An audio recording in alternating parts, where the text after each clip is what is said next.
Hi, and this is our first ever podcast. Yeah, I'm Mother Kim, and I'm daughter Emmy. and we thought together actually that maybe we should just have conversations and share them because we like to dig deep. Yeah, we usually have like really long, deep conversations like after dinner or something, and every time Yeah. we're like, man, someone should be recording this. Yeah, and Dad, he sits and listens, and he's like, yeah, he's yeah. So here we are. We haven't got really a plan where this is gonna go. Well, that's how conversations go. You don't usually plan them. No, but you suggested let's have a topic. Yeah, just to kind of get into the right mindset, because otherwise it's like we could go from mental health to food to animals, so it just gets a bit confusing, I think. Yeah. So what did we pick for today? I think we decided to pick mental health. Just Mental as a health. starter. So we're digging deep right Yeah. away. We're just going right in there. So, well, yeah. I mean, so how do you see mental health if we just take the last 2-3 years? Mine? Because your generation, you're 17, well, 18 very soon, I think has been suffering a lot. Yeah. I mean, like, especially these past few years with COVID, it's like, yeah, I've just by seeing things online and speaking to people that I know and seeing what's going on in my own head, like, it has been a tricky few years because, you know, you're locked in, and for, like, I have learned to handle my own, like, inner demons and whatever. But for other people that don't necessarily have that skill yet, it's much more trickier for them to be stuck in a room alone with their thoughts. So, like, these past few years, the suicide rates have gone up, like, skyrocketing. And yeah, it has been tricky, but for those of us who are still alive, we're very strong. I see them as warriors to me. No, so, absolutely. Yeah. In light. Yeah, for sure. And I feel like that the people that managed to stay alive during those times, like, that was just kind of the beginning of this huge, like, growth cycle that we're gonna go through. Like, for the first 2 years of COVID, it was like, all right, let's put them through shit and all the dirt and hell, and then whoever stays will be like worthy, air quotes, worthy of, like, growing, I guess, because, like, after the whole COVID thing, like, it's still going on technically, but in my view it's already over. And, like, this past year or two, at least for me personally and the close people that I have around me, we've really grown so much in such a short amount of time, and I feel like that, like, shithole that we went through really helped us build, like, our confidence and our spiritual energy and all this and this. And I feel like this is just, like, the beginning of this beautiful long path of growth that we're going on, and I'm really, like, it's mind-blowing to me, like, looking back at who I used to be. Like, even just a year ago, I was like, I don't recognize that person anymore. It's like, it's a completely different person, and I don't know what goes on. I just go with it, you know? And yeah, because you've been going through a lot. I mean, to take you from as a 16-year-old from your beautiful life in Spain where you're born, and then moving to the other side of the world to Bali, Indonesia, where you were so upset. The first 3 months you were just crying, telling us that you've kidnapped me from my life, and, which in reality kind of, but under the circumstances, that's that's what we needed to do, and it felt like it was a hard decision to take, but it felt like it was right. Yeah.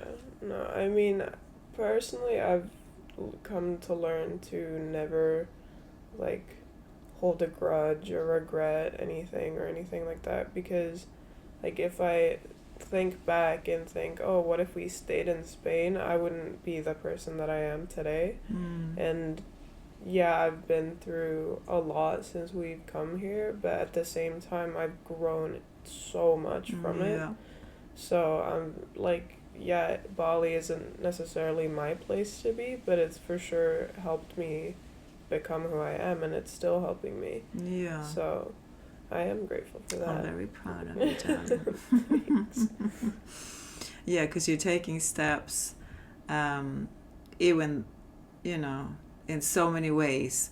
And it also helped, of course, because I love therapy, as you know. I haven't done a lot, but I've done my fair share of therapy.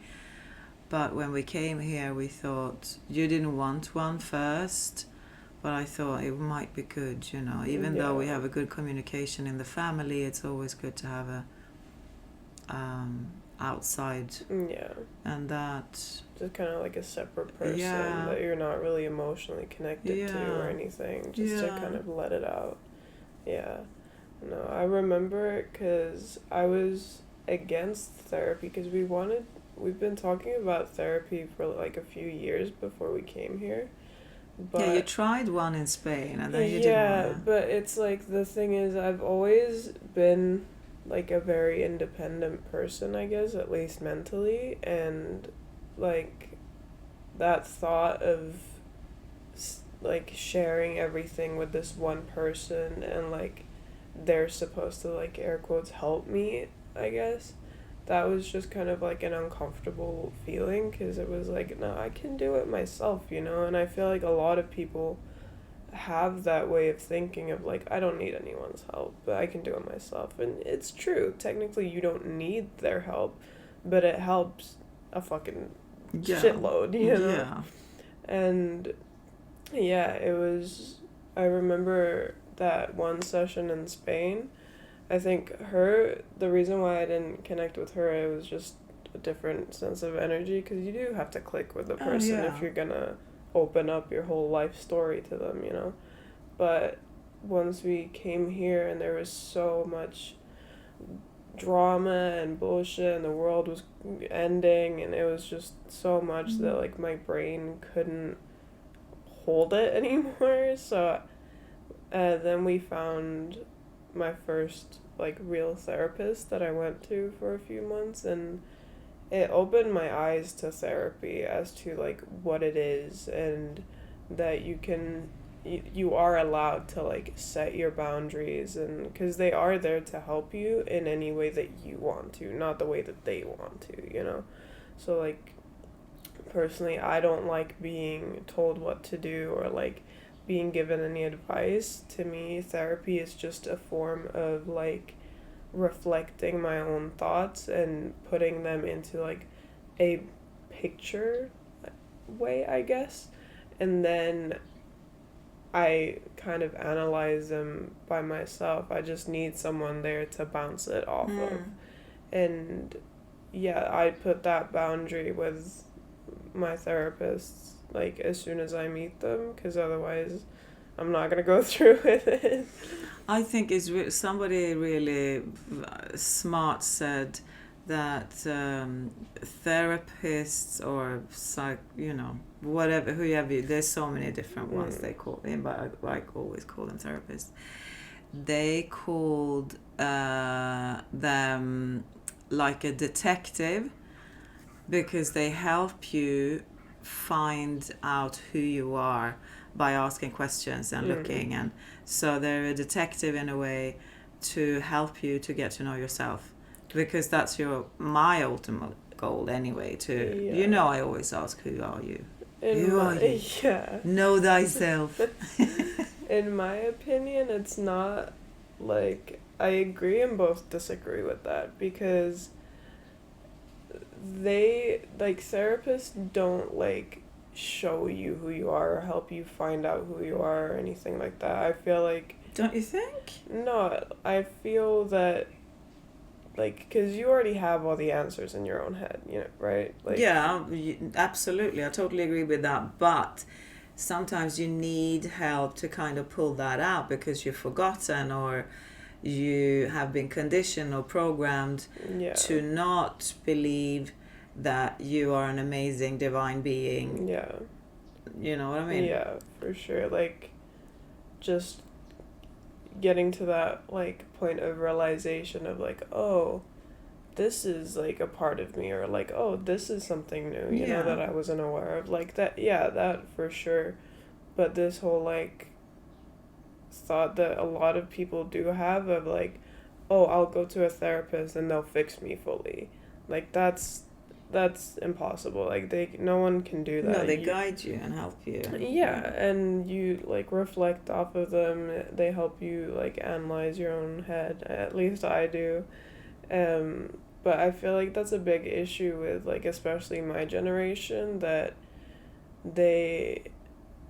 we kind of feel like it's so hard being in your own head, so you find anything to distract you. And a lot of people that I've been around, they do, like, alcohol or drugs or partying all the time. And I'm so happy you're not into that. The more and more that, like, I live, I'm just like, it's such a hollow lifestyle. It's like all these clubs and alcohols and drugs, it's just like a black hole that is just sucking all your energy and but everything. I think me myself, and I see also the younger generation like yourself, there's so much head and you're not in your body at all. Yeah, at all in the body, and we lose that. And as soon as, just take yourself out in nature or wherever you like, on the beach or in the sea, and you just stay there for 1, 2, 3 days. First, the mind just goes, oh my God, we need to do something, we need to find something to do, da, da, da. And then when you land in your body and your breath, and then you can just stay there forever. Yeah. I mean, the happiest people are the ones that are living in nature and just are being, right? And they are so much in the body.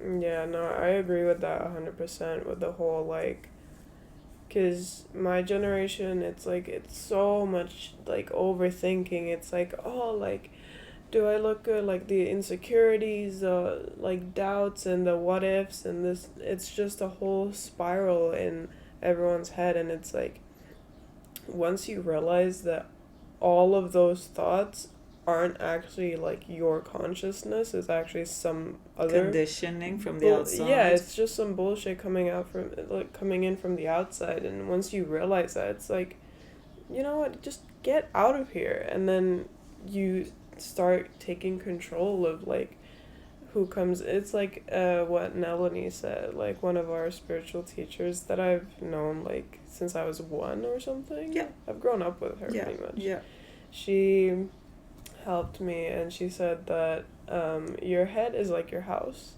and if you have the door wide open, you don't know who can come in. You could have angels, or you could have robbers, or you could have rapists, you can have anyone come in.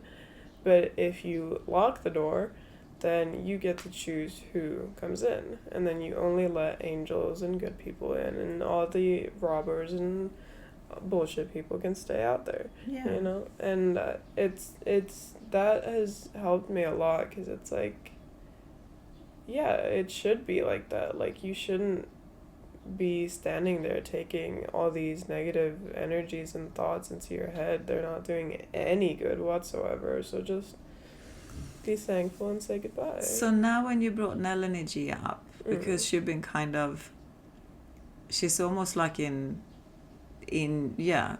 like an extra auntie or granny, but because me and Dad have been going to satsang with Melanie G since you were 1.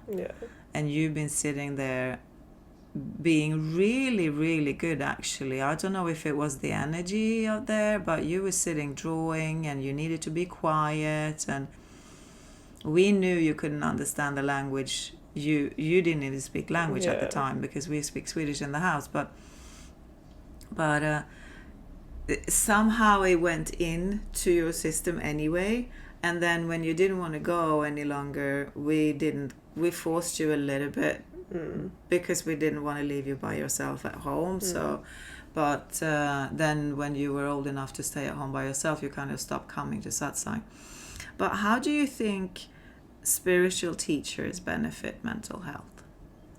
I think that spiritual teachers are just kind of a different form of therapists, because, like, for example, I like to put things into pictures, so I'm gonna do, like, say, like, Stephanie over here, she lives in an apartment in New York and this, that. I don't think she would want to go to Nalini, you know? Why? But look, I'm just, like, stereotyping here, okay. you know? Like, she's, like, got her poodle, I'm like, what's drinks wrong with her in New York?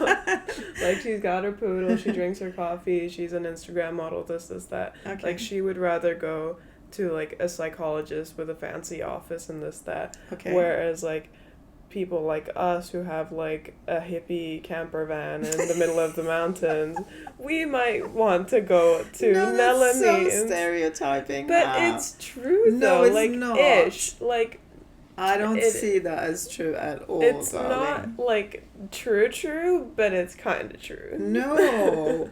There's so many... No, not at all. I met so many people going to Nalini Satsang over the... I mean, we've been knowing Nalini now for 17 years. Yeah, I'm not saying that, like... mixture of people. I'm not saying that, like, people in cities and apartments don't like spiritual things, but I mean, like, I was just trying to put this, like, person that's, like, consumed in their phone and in their, like, social life and this, that have, like, completely disconnected to that part of them. Yeah, I think maybe you mean it's...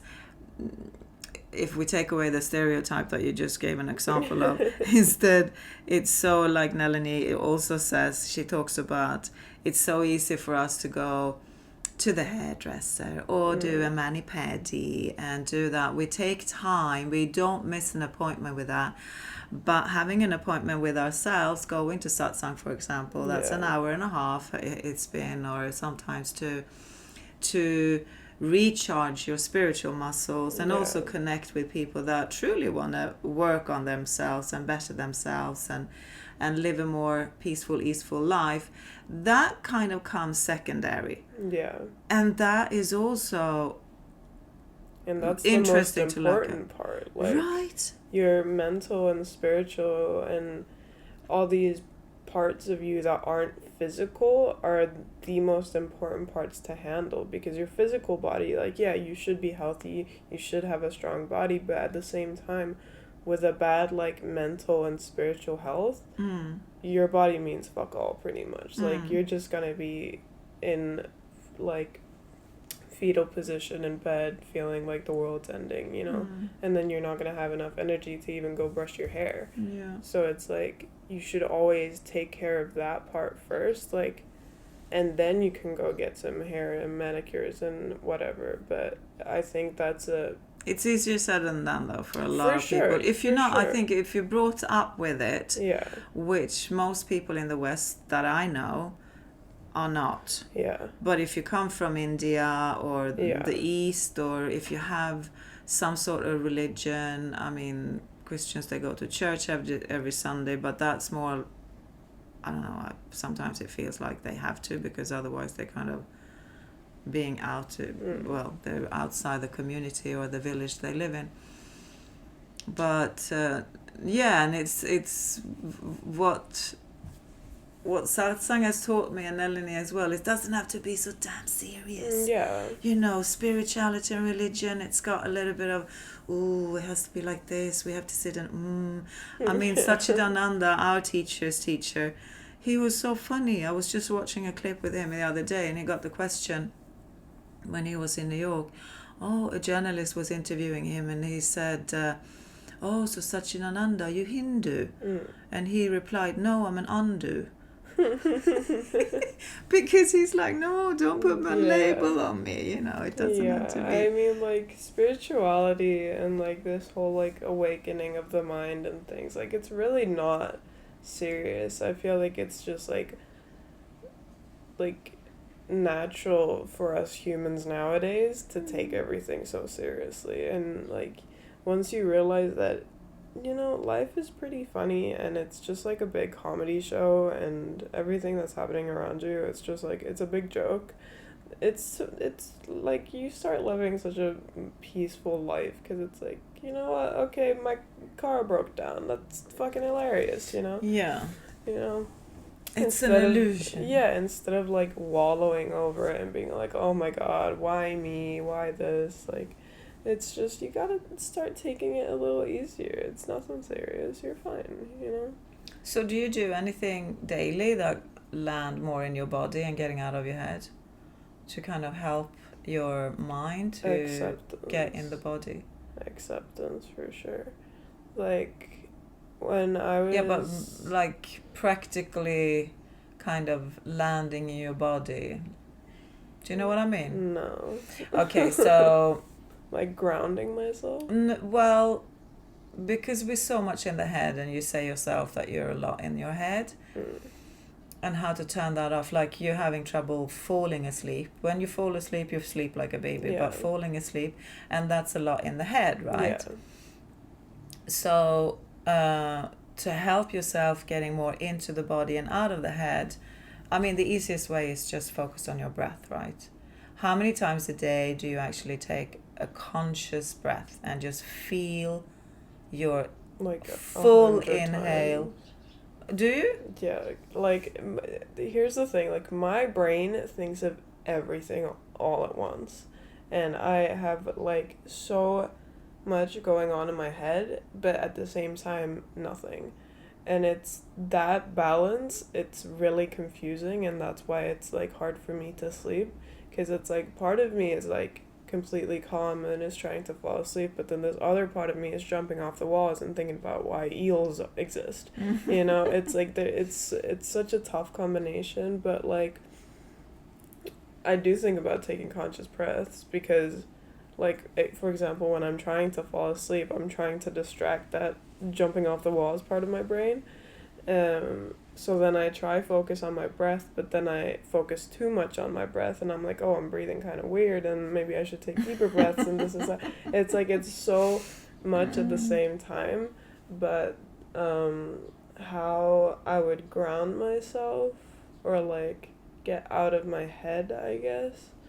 Like, for me, I'd say one of them is art, for sure. Like, because when I paint or draw or anything to do with art, it's like I think about nothing other than what I'm doing physically. They say it's a form of meditation. It really is. To be creative. Anything you do creatively. I mean, like, I've always been creative, like the people can't see, but my room's like a whole ass painting. Like, I've got roses on the walls, I've got vines on another wall, I got a snake painting on the window. It's like... Yeah.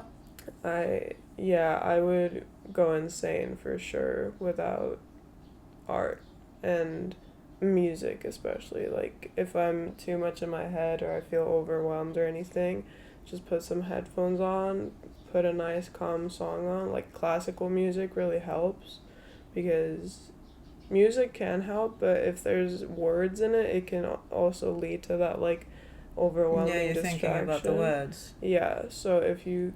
like, you could just put on, like, some Eric Satie or, like, Beethoven or whatever, and just... Do you ever listen to classical music? I used to be very into classical music. Yeah, you had a bit of a period there, but what happened with that? I don't know, like, I still like classical music, for sure. Like, I don't have anything against it. I just got through that phase. It's different phases, right? Yeah, but no, like, if I'd recommend classical music, for sure, especially with someone...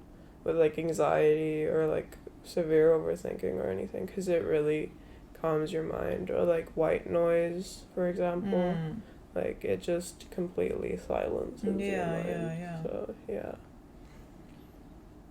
What do you do to get out of your head? I don't know. I don't... I think I haven't got... I'm not a lot in my head. I don't think I have a lot, you know, going on in my head. I was kidding. No, I do. I think because you know me, I like everything organized and I like to plan ahead and I like to have everybody around me organized and happy and everything like that. But when that is said and done, I sleep good. But during the time when it's not done, like while it's all happening. I forget. Yeah. Just taking a breath. Yeah. I had a rubber band on my finger some years ago just to remind me, just take a few deep breaths, every day. Meditate. Yeah. It's always been now. I was just talking to Dad about it, and we kind of been without it now for a while. We got sick, and then I don't know. We didn't get back into it, so it's hard to get back into it again. But I will, because that helps me. If I meditate in the morning, it kind of carries me through the whole day. Yeah. Which is amazing. How that can how it works.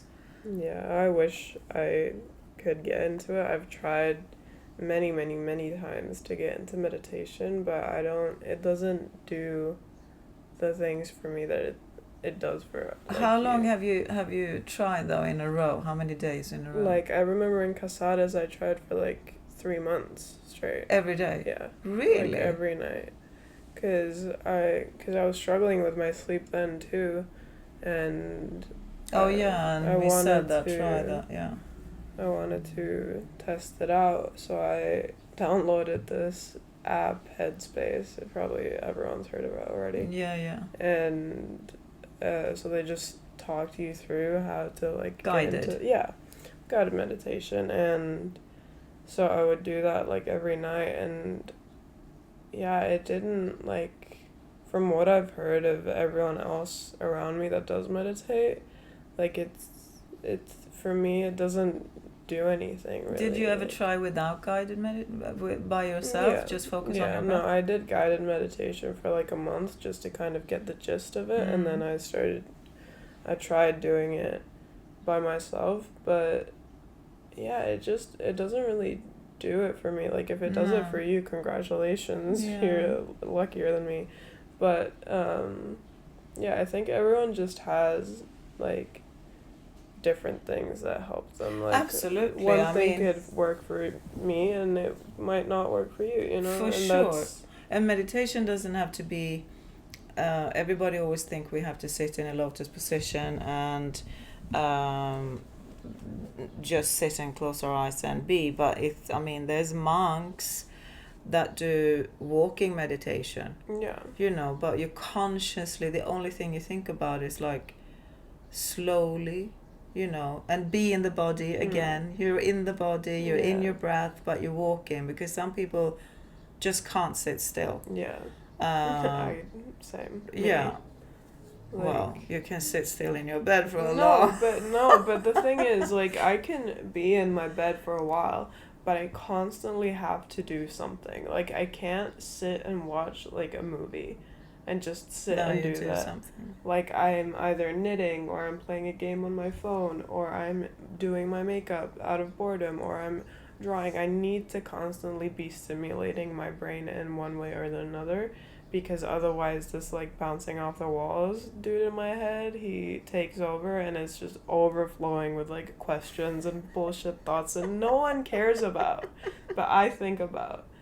And I've actually thought of like making a folder on my phone and just writing all of these questions down just to like get it out of my head. But I do have some ways to get it out. Like, I have like my private Instagram account that only like my closest friends follow, and I just like splurge out all my thoughts, and it's fun because then they get to reply being like, oh my god, like, I've never thought of this, what the fuck, and you just made my day. And I was like, well, this is what it's like living in my brain. You're welcome. Oh yeah, it's like, it reminds me of the book we had in the car, because the car. Yeah. Oh, I love that, because you think good and talk good in the car, I think. And you had so many questions, and I couldn't answer, and Dad couldn't answer, so we had this little book, in the car where I said, let's just keep it for Emily's questions, and you wrote down the questions, and then we said, let's Google it when we get home. But we never did. No, because like in the car you have nothing to do other than think about things. Yeah. And like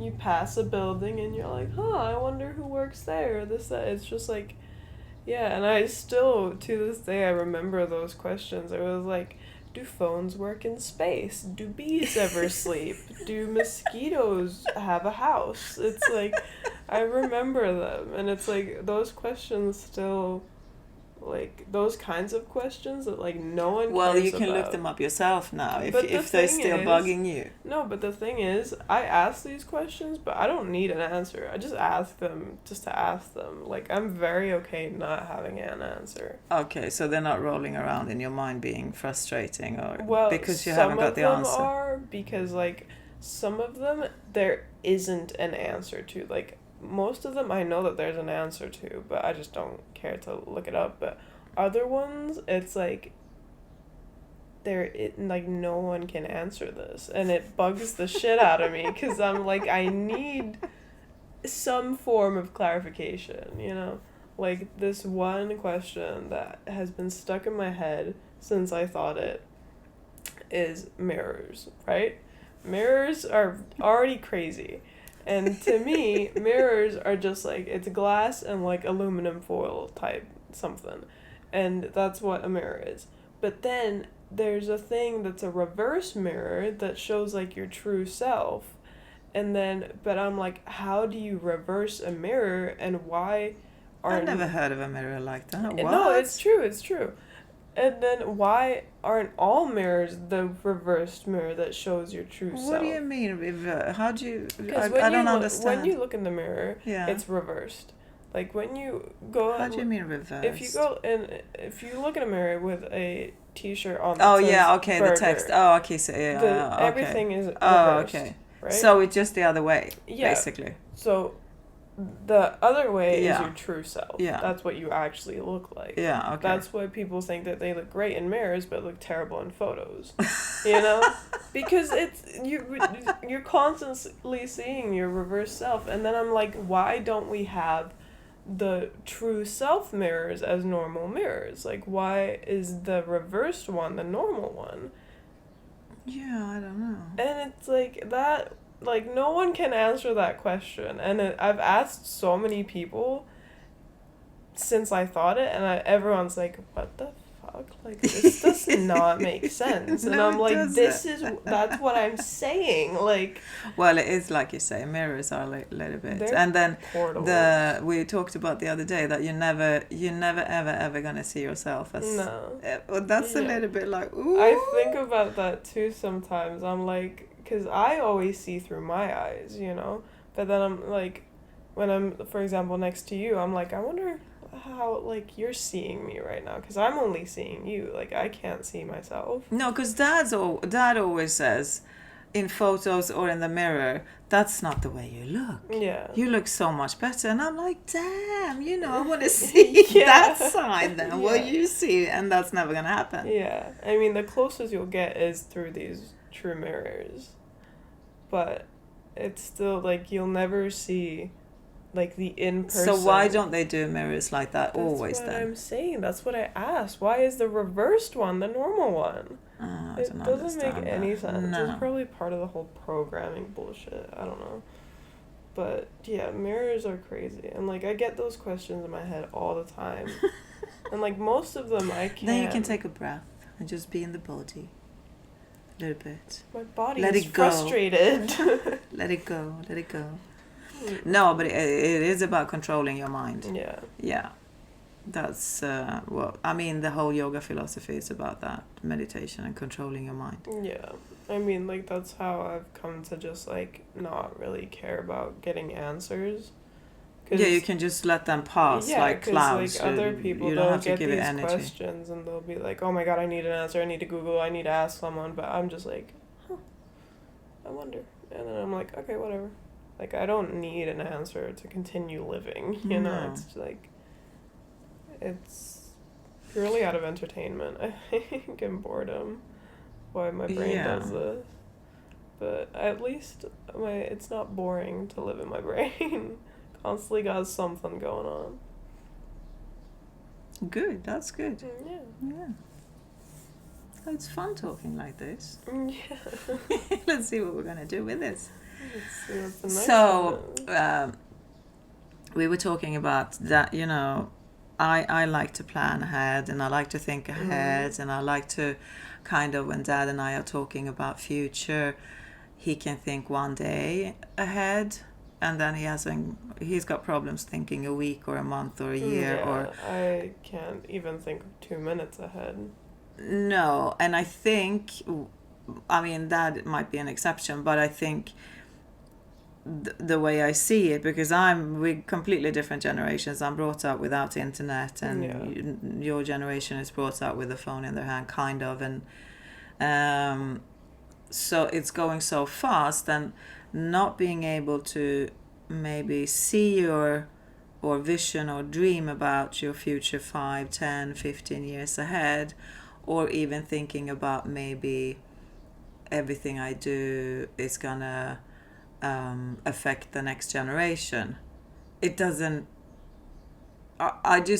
My question is, or even if I have a question, no, because we were talking about it yesterday. Cat, breathe. Me and Dad.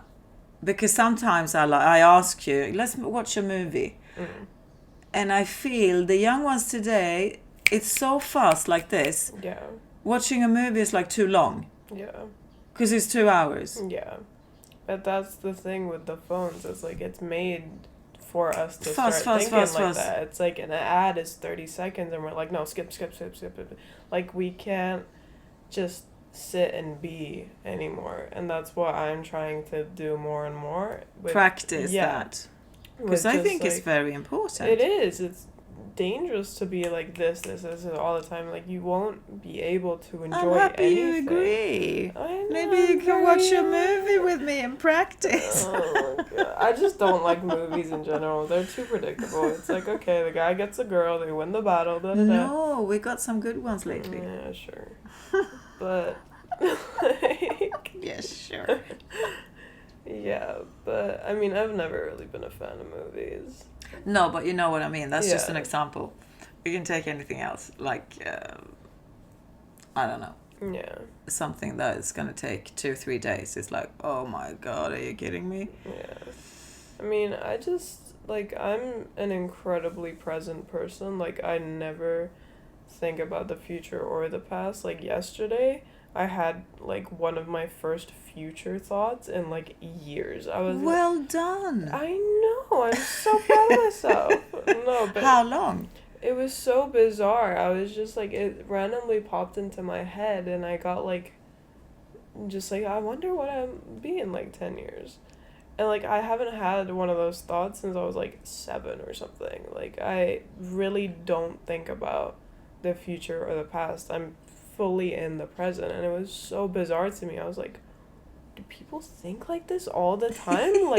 Why? It was cool, but I was I can't imagine just being stuck thinking about that, or even because you're constantly planning days and weeks ahead and months even sometimes, and I'm why? Well, for me it's fun, first of all, and I like to, that's how I create my future, I feel. Or partially, I know I haven't got everything figured. No.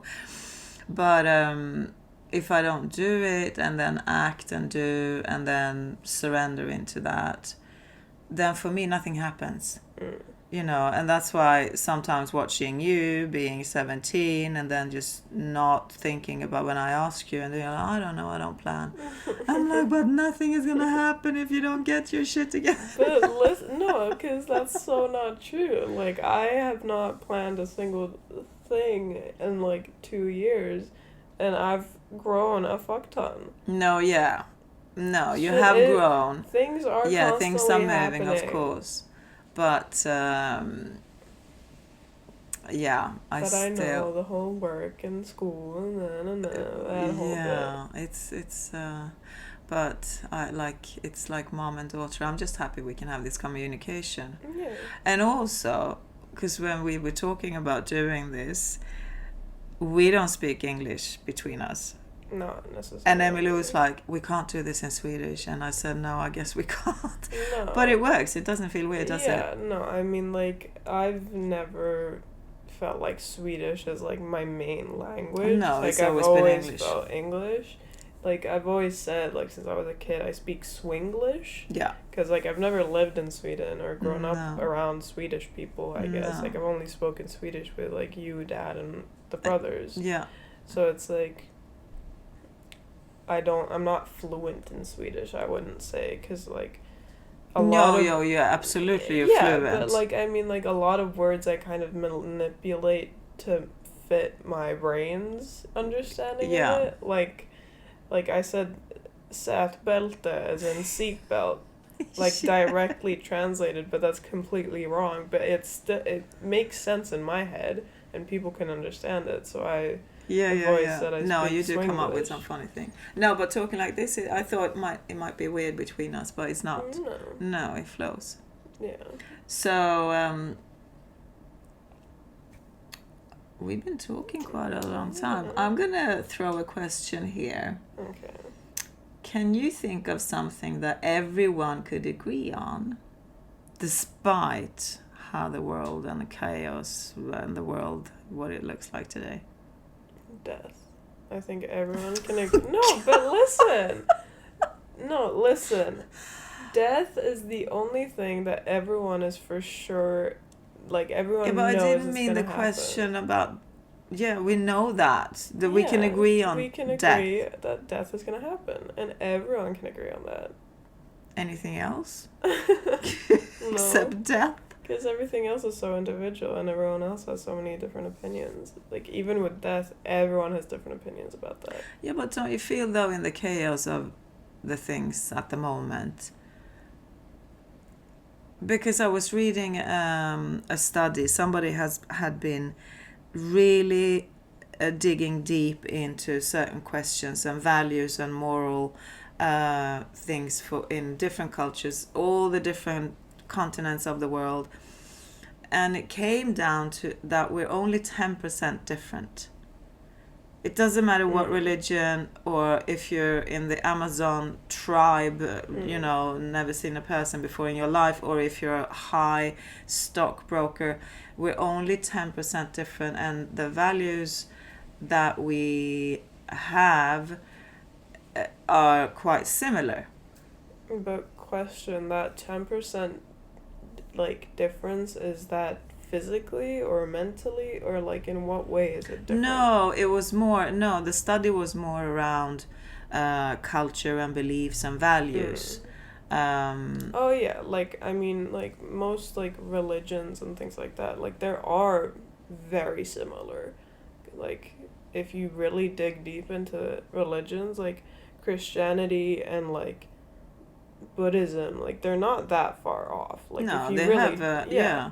So we can agree on. I mean, I think everybody in the entire world want their family to be safe and healthy and have a roof, food, the basics, right? I don't know. Some people are assholes and don't want that.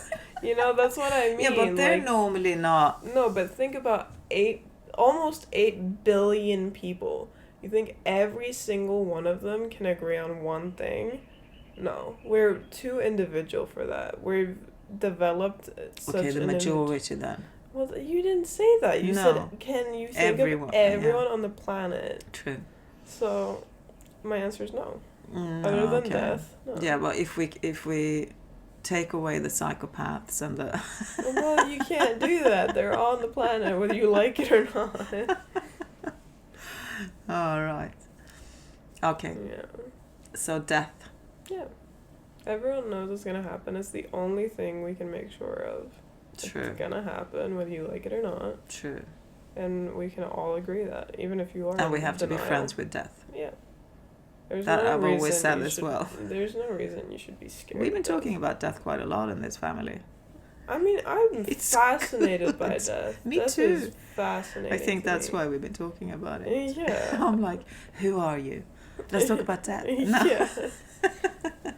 Yeah, I mean, and also, like, because there is so much, like, both death and life on this planet, like, it makes you think about it more, I think, especially these past few years with so much, like, chaos and all this shit going on, like, but if you, like, everyone has their own opinion about what happens after you die and whatever, but just like the fact that everyone has their own perception of it, it's fascinating to me. The fact that it's completely unknown, pretty much, and it's beautiful. Yeah, one part of me is kind of looking forward to it. I don't want to die today, same. But I think it's going to be the most beautiful journey I will ever do. Yeah. So I'm only. I mean, it's like you're gonna have the best DMT high for 7 minutes, like. Dude. Well, I don't know about that, but I think I will just end the chemical reactions. Yeah, in your brain. I don't know. Yeah, who knows? But it's interesting. Yeah.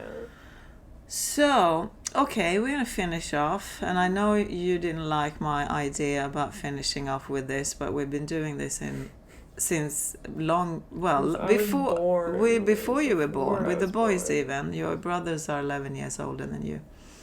So, when we have dinner, and this is a beautiful thing to do with your family or friends, and this has been spreading to so many countries, because friends that come to our house and have dinner, we do this as well. So we say three things that we're grateful for. We say the high of the day, the low of the day, and then 3 things we're grateful for. Yeah. And then we, just for fun, we give a word to, like, describe the day. So we name the day. Yeah. We started when Joel and Marcus, they were only 7, 8. We started with only 3 things to be grateful for. Then I added the high of the day and the low of the day, because that is really, if you got kids good that to, like, identify it. Yeah, for kids that age. Yeah. And we just moved from Sweden to Spain then, and kids that age, they got really difficulties expressing their emotions, and you say, how are you doing? They just go, good, or fine, I'm fine. Yeah. But if they keep saying the low of the day is that kid at school or that teacher, and they keep staying, then it's, so the high of the day and the low of the day is pretty. And if you haven't got a low, we kind of can exchange it for another high. If you've had a great day, you can change it to another high of the day. Because then what's the point of putting yourself down when you have a great day? Yeah. So would you like to start it off? Shall I? You shall. Or shall we do every other? How should we do it? No, that's confusing. We do you first. Okay, I'm really grateful that we're doing this. Yeah. It feels really good. And I'm grateful that Dad helps with the technical bits. Yeah, we just gotta sit here and talk. Can you come and set up the mic for us? Yeah. And I'm very, very grateful that we live in Bali and that we're welcome here with the Balinese people. The high of the day is here and now, that we did this. The low of the day, I haven't got one. Have I got one? No, I haven't got one. And the word of the day is the first podcast.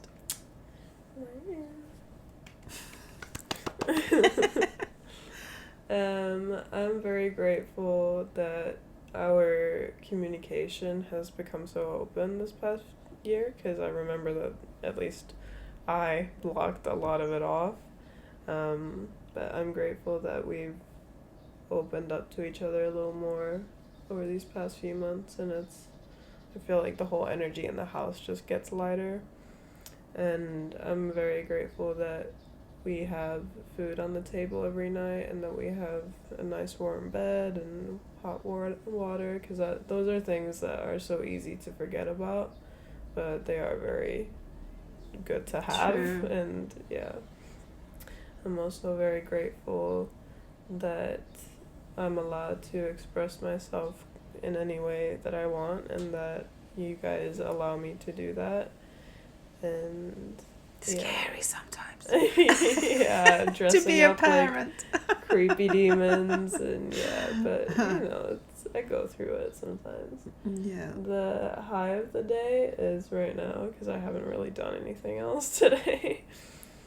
The low of the day, probably that I couldn't sleep more. I wanted to sleep for like a week, but I can't do that. And the word of the day is simply be. Nice one. Thank you. Thank you. So that's what we do when we have dinners. We don't have a lot of dinners together anymore because Emiluki is not eating the time we are eating, not what we eat, and But I usually sit with you guys. Sometimes, But when you do this, it's really important to put I am, because whatever you put after I am, self-manifests itself. Well, it's kind of, if I walk around saying, oh, I'm sick, I'm going to make myself sick. Yeah. So, mind over matter, for sure. Yeah, so. Absolutely. And it's good to do it also, like, in the mornings in the mirror. You can say 3 things that you love about yourself, and then... That is so good, looking to your eyes and do that. Yeah, just small little things like really that just take 5 minutes. And in, like, long term, it will for sure help. Yeah. But, like, if you just do it for, like, 2 days, then it's, like, it's not that big a deal. But if you, like, commit to, like, just, like, 2-3 minutes a day, say some nice things about yourself, see how nice life is right now, it helps you really, like, for sure, brighten up your life, I guess. Or even journal you're grateful. I write in my journal every day. Yeah. And Louise Hay, I know you don't read, but Louise Hay was an amazing woman. And she spoke a lot about self-love. And she had this affirmation, I love and accept myself just the way I am right now. Yeah. And I keep writing that. Every time I write my journal, I end with 5 things I'm grateful for, and I love and accept myself just the way I am right now. Because tomorrow, I'm not the same. Yeah. So it's right now. So, good. Let's end with that for today. We broke the 0. We had a lot of different things to talk about today. Yeah, fun. And thank you so much for listening. Yes. And Hope you enjoy. And tap in next time. Lots of love from us in Bali.